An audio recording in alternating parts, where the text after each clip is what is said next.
Hello and welcome to Have You Ever. Today you're catching me on an off day.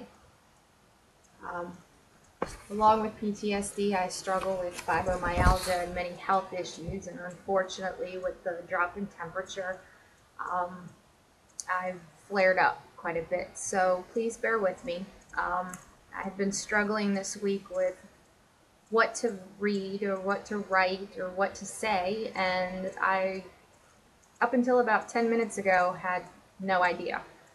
Until I stumbled across something that I had written to someone very close to me about 3 years ago, and I thought this was kind of an important topic.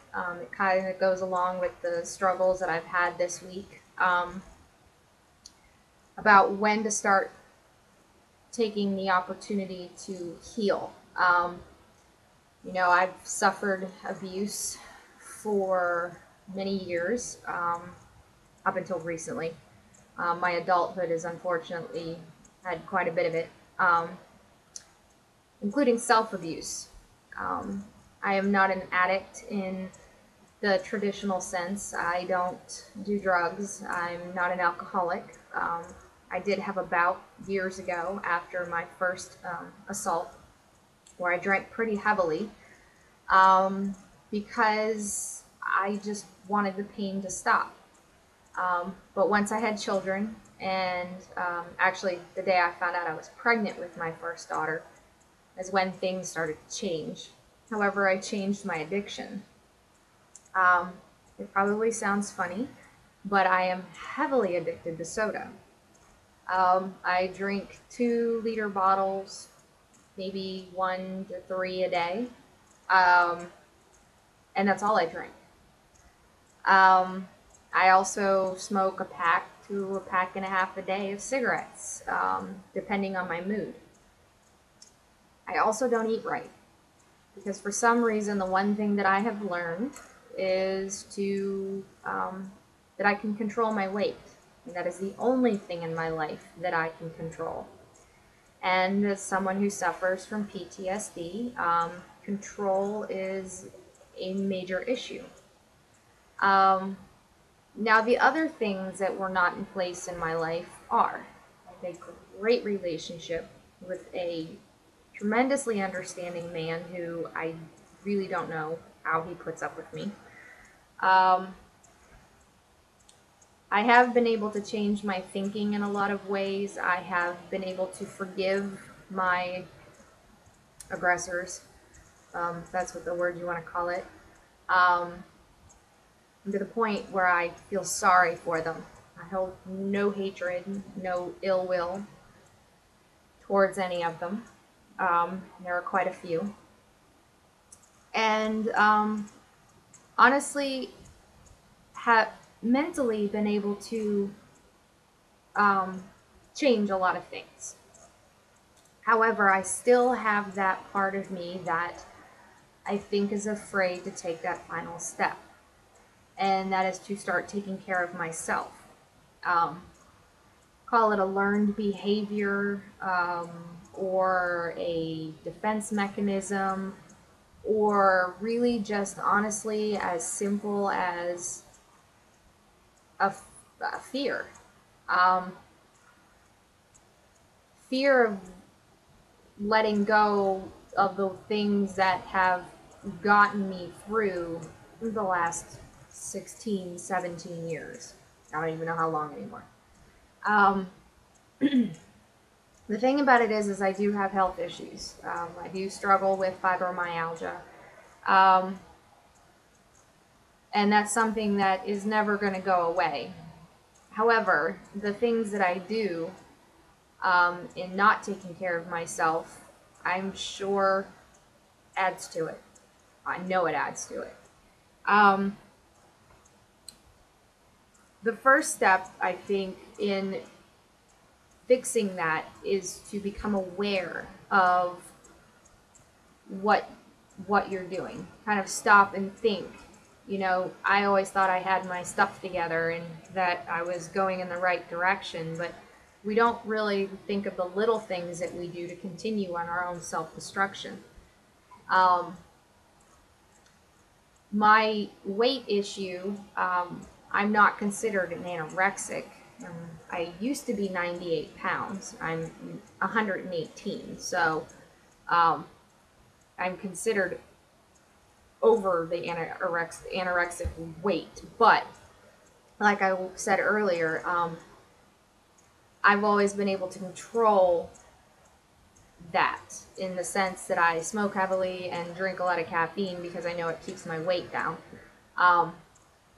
But that's something that I do when I am having triggers, stressors, whatever. It's my version of self-medicating. But that's not helping me any. And when you put yourself in a position where you're abusing yourself, you're not going to get as far ahead as you thought. So I came up with this idea today that I am going to start setting goals for myself, because the first step is always the hardest. I have hope that I will succeed. That part of me that always sabotages things, think, oh, I've been like this for so long, it's not going to be able to change. But the thing about it is I'm very good at giving advice. I am very good at showing you the things within yourself. I don't try to change people. I'm able to talk to people in a manner where they can see the things in themselves that need to change. I have always been kind of a empathetic person where I can feel other people's feelings and I can discuss things with them in a very more of a spiritual healing kind of manner. But the thing about it is when it comes down to it, is that might be my gift, but it's also my biggest avoidance technique. It is a lot easier for me to help other people than help myself. So how am I really helping other people if I'm not leading by example? I'm not. So it's my goal to be able to put into practice the things that I talk to with other people. I'm not a licensed therapist. I am a spiritual advisor in a lot of ways, and most people think spiritual advisor, it's either religious or you're some quack. But it's not. It's really helping people get in tune with themselves, and to self-reflection is a major thing. Helping people, give them the picture of who they really are so that they can actually confront the person that they really are and find ways to have them connect with themselves. Because a lot of times when people suffer from trauma, they become disconnected from themselves, and it is a lot easier to connect with the trauma and the effects of the trauma if you can connect with yourself. Now, I can say in many ways I have been able to do that. I have accepted what has happened to me. I have accepted that that is a part of my life. I have accepted that it makes me who I am today. But the funny thing is I don't know who I am. I just know I am who I am. I can't tell you at this point who exactly I am. I started a magazine so that I could help other people see their true talents. I brought on a team of people who were just as passionate as I am about seeing this through. Never having the confidence in myself to realize that I created something good. I brought together a great team of people who all believe in a common goal, and Stripped. It was something that I started with my sister to to be able to put ourselves out there to show people that they're not alone. And the response has been great. And yet I still feel like I haven't done enough good. I don't know. I know I've done good for other people. I guess I don't realize that. I don't actually realize my own part in it. I went to a group of people, or I went to a group for sexual assault victims recently, this past Monday, and people kept saying, "Oh, well, you were able to do this, so you must be all better," I'm far from it. I struggle on a daily basis, and the counselor told me that just by me being there, though, I gave them a sense of hope that you can survive. But a lot of times I feel like I'm the biggest poser of them all. I'm very good at showing a side of myself that I would expect other people to see. I'm always so busy trying to take care of everybody else that I allow myself to crash, to burn, because I don't take time for myself. And I really want to keep in the direction that I'm going because I really, really feel like I can do some good. But I think I also have to take time to reflect on things that I can change in myself. I'm a very positive person, believe it or not. I believe there's hope for everyone in everything, except for myself, apparently. So I think the way I'm going to handle it is I'm not going to let that affect me. I'm going to allow that to drive me to be better. To be able to set goals for myself. To look at the things that I can do now with all these problems going on and all of these bad days that I have. Imagine how much more I could do if I would start taking care of myself. And that is a really hard thing to realize. I always say I just can't. I can't because I start something and then I fail at it. I fail, I think, if you want to use that word, because I don't. Well, and I'm going to say me, but I have someone very close to me who's going to say, I've been telling you that for 2.5 years. I take too much on because I think that if I can push through it and push through it and push through it, then I'll get it done. And the thing about it is I'm human. I'm a broken individual. And as much as I know truly deep down I am capable, it's like, well, I don't know, I'm usually good at analogies, but I'm only half the person I used to be. In high school, and you can ask my family, I was a very motivated individual. I was a very good student. Worked. I was very motivated in theater. I volunteered as a statistician for track. Even at a younger age, after my assault, before my devastating second marriage, I was working 2-3 part-time jobs, going to school, keeping an all-A average, raising my stepchildren, pregnant with my daughter, and still able to function even better than I do today, which then again, you can say, well, it's very, very disheartening because I'm mentally in a better place now, but I'm physically worse. um, and I've come to the realization that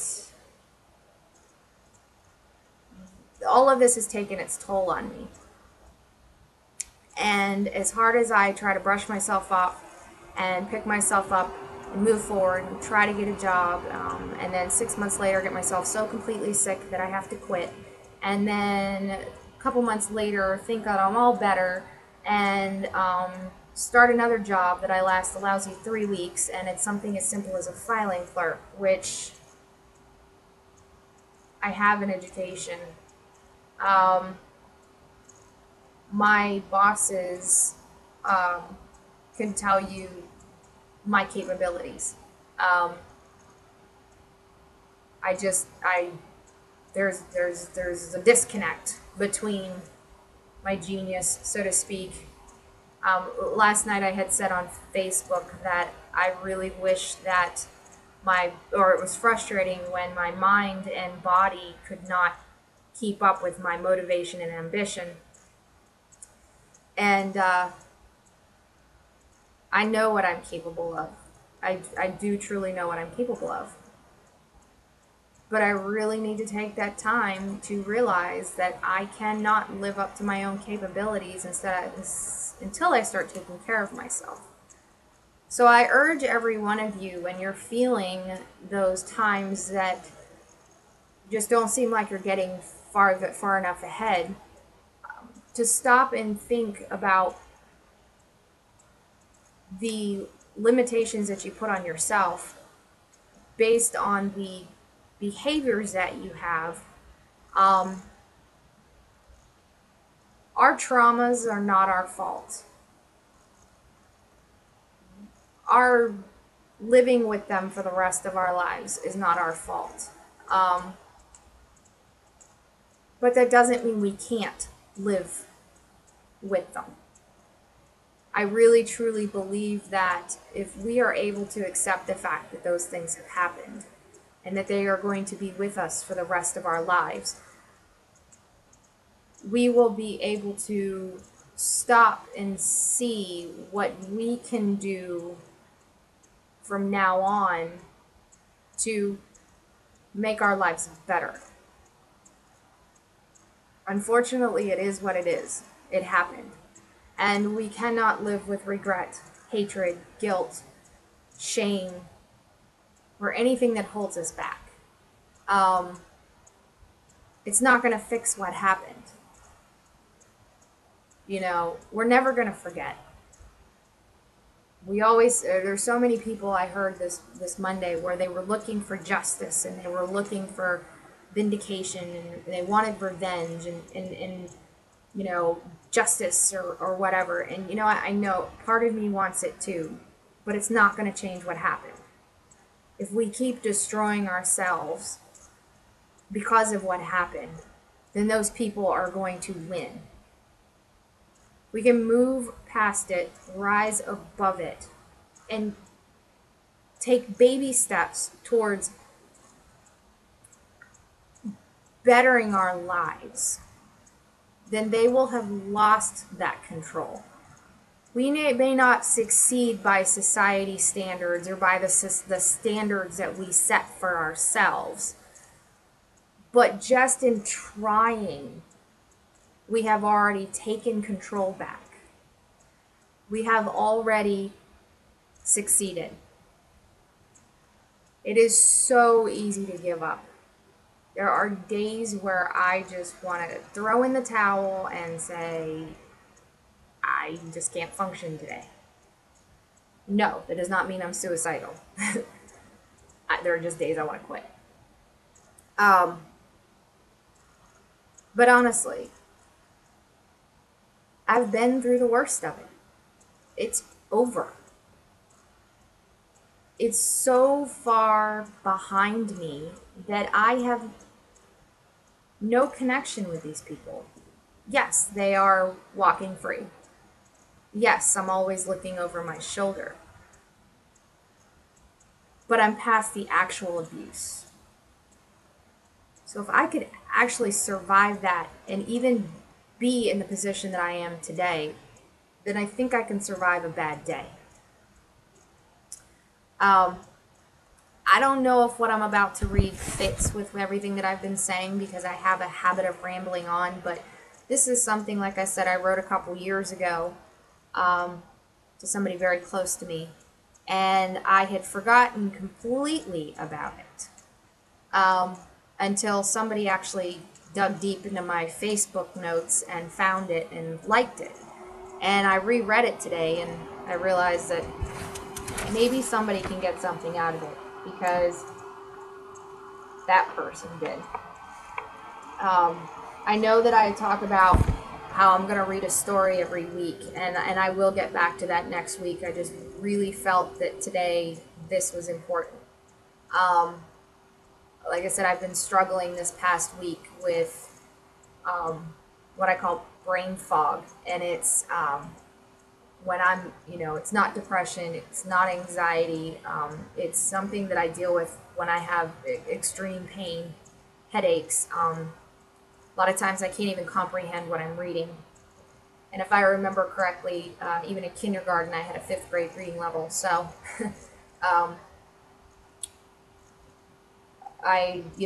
these are things that are very frustrating to me. But instead of dwelling on it, try to move past it and set goals for myself to at least try to get through the day. But like I said, I will pick up with the stories next week. But I did want to read this.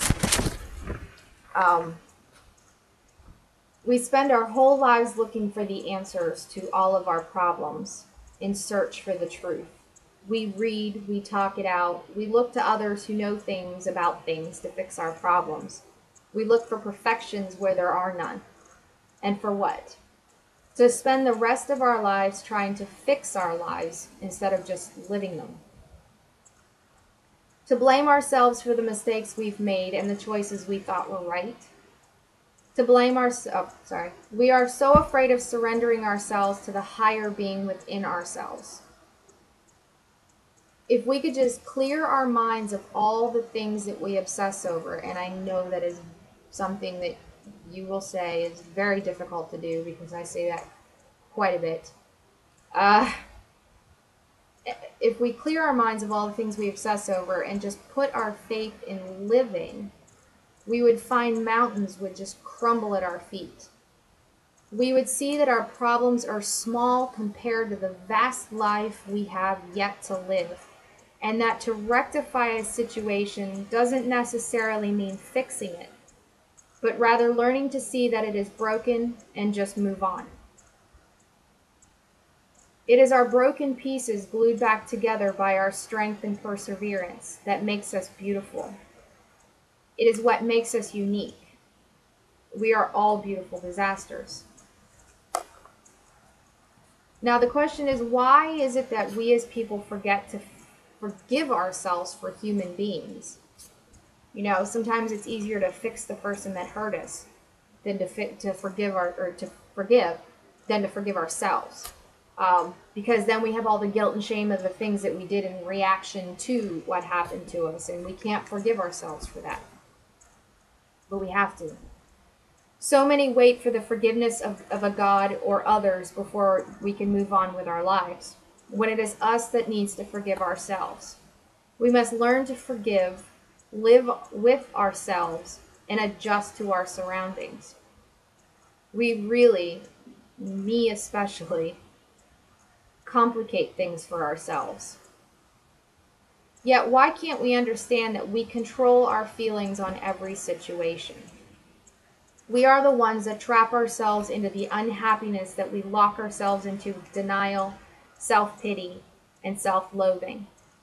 We forget to ride the waves and find ourselves sinking to a watery grave, one that leaves us in the dark, alone, and forgotten. Surrendering to the idea that our mistakes are the stones that lay out the path for our future doesn't lead us straight towards a certain death, but down a windy and exciting road through life. It is also the people we surround ourselves with that shed light on our path through life. To shut ourselves off from the world while trying to figure it out never gives us an accurate picture of how it works. Before we know it, we have alienated ourselves and have no understanding of how to live. It is through others we see life, love, feel love, and sometimes find the love we seek for ourselves. Now remember, we have to find the love we seek for ourselves, which means that maybe if we open our hearts, we can start to love ourselves again. Because you can't love somebody else unless you love yourself. However, maybe you can find an angel who stands by you through your troubles or tribulations, and suffering becomes the distraction we need to take our... Oh, I don't know what I said there. To find an angel who stands by us through our troubles or tribulations and our suffering becomes the distraction we need to take our mind off of our own neurosis and put our energies into something so much more positive. Now, I'm not saying that you have to go and be in a relationship in order to fix yourself. What I'm saying is that if there is somebody there who is trying to show you that there is something better than what you've had, you don't shut them out. Because maybe they're that person who's going to hold the mirror so that you can take a look at yourself and realize the person that you are and the person that you want to be. To be able to completely lose yourself in that person allows for you to reinvent yourself. To lose yourself for love sometimes wipes the slate clean. And that's including love for yourself. It allows for bigger and better things, because when the past chooses to let go of us, and we have not given ourselves over to the beauty of love, including self-love, especially self-love, we find ourselves on the straight line towards death. There is no happiness. It is also the happiness of love that detours us, making the end harder and harder to reach, to see. Because sometimes if we're able to sacrifice ourselves for the greater good in the sense of love and put all those things aside, it makes the journey longer and more fun. If that makes any sense. Our first instinct is to run. Run from the things that make sense. Run from everything that makes us feel like we shouldn't be punished for our mistakes. This deep guilt that drives us pulls us further and further from what it is we are looking for in the first place. We are honestly afraid of true happiness. We say we want it, we look for it, and talk about it, and we even fantasize about it. And yet so many of us, when we find it, let it slip through our fingers because we think we are not good enough for it. Yet would it really have been there in the first place if we weren't? So why do we choose to run from all the great possibilities in our life? Just because bad things have happened doesn't mean good things can't. Why is it that we cannot just learn to live? Live in the moment. Bask in the glories of the beauties around us. Learn to heal our wounds with trust, with an open heart and an open mind, with love and affection and a leap of blind faith. To lose ourselves completely and not regret it. We always think that if we open ourselves up, it's going to happen again, because it has. But sometimes thinking that way causes that. Once you have, there is nothing in the world that compares, and without letting go, we begin to lose sight of what this life is meant living for.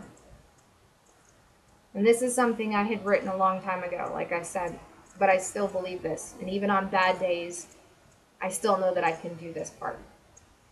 I will dance in the rain. I will cry only when I'm happy, for sadness is not an option. I will live my life for what is to come instead of where it has been. And I will continue to open my heart to all the beauty this world seems to offer, because I have learned to love. Love the fool in me. The one who feels too much, talks too much, takes too many chances, wins sometimes, loses often, lacks self-control, loves and hates, hurts and gets hurts, promises and breaks promises, laughs and cries. And there's one thing I want you to remember. Remember above all that the man afraid of dying never truly learns how to live. Thank you.